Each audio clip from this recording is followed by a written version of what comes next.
Now let's explore the superior orbital fissure. The superior orbital fissure lies at the apex of the orbit, right between the lesser and greater wings of the sphenoid bone, and it's located just lateral to the optic canal.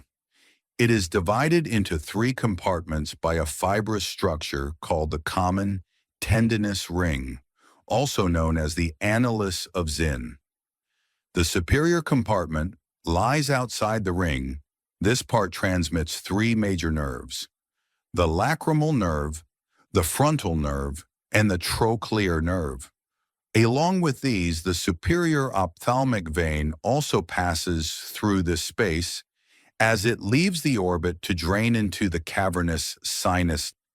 The intermediate compartment, which lies within the tendinous ring, is known as the intraconal compartment.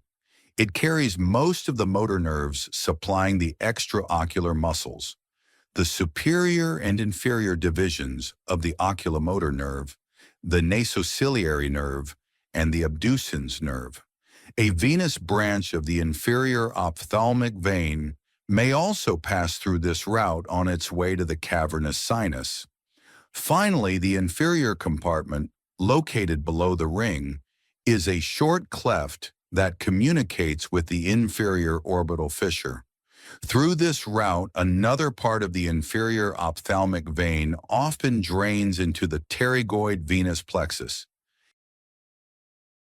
Now let's move on to another important structure at the apex of the orbit, the optic canal. The optic canal is located medial to the superior orbital fissure, within the lesser wing of the sphenoid bone. Through the optic canal, two vital structures pass: the optic nerve and the ophthalmic artery. At its orbital end, the canal is surrounded by a fibrous structure called the common tendinous ring, also known as the ring of Zinn.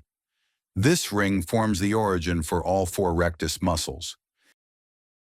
Now let's look at the inferior orbital fissure. The inferior orbital fissure is formed between the maxilla in front and the greater wing of the sphenoid bone behind.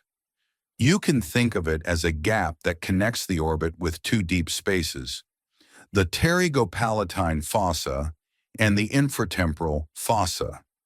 It also receives the inferior outlet from the superior orbital fissure, allowing venous communication between these spaces.